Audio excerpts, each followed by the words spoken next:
Дитячому садку номер 94 в цьому році виповнюється вже 30 років. Та заклад тільки вперше побачив капітальний ремонт. Обшарпані стіни та облізла штукатурка були майже непомітними порівняно із занадто низькою температурою приміщення.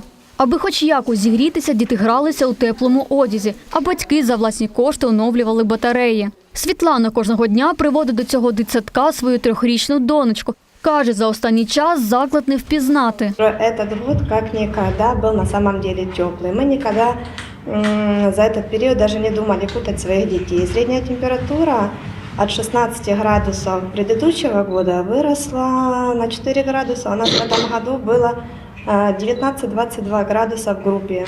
Деток можно было спокойно отпускать в колготках, в легкой одежде. Ще у 2018 році за кошти міського бюджету в дитсадку повністю замінили систему опалення та санвузол, а яскрава плитка замінила облізлу штукатурку. Також роботи торкнулося і дитячого майданчика. На ньому встановили 4 сучасні екологічні альтанки та оновили 5 ігрових зон. Благодаря этому в садике стало намного теплее.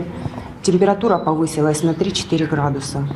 Детям комфортнее, уютнее. Реновація, тобто оновлення, торкнулося також і дитячого садку номер 336. Тут повністю оновили та утеплили фасад, а відремонтований дах більше не протікає. Та найбільше радує очі дітей саме різнокольорові малюнки. Комплексне утеплення підрозуміває те, що йде заміна усіх вікон, заміна всіх дверей, заміна пожежних виходів.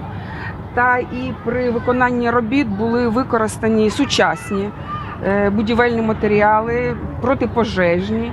Та й бачите, яскраві, і дітям дуже подобаються малюнки, які нанесені, вони розвивають їх фантазію. Загалом цього року у рамках програми розвитку освіти у Дніпрі заплановані капітальні ремонти навчальних закладів на суму майже 190 мільйонів гривень.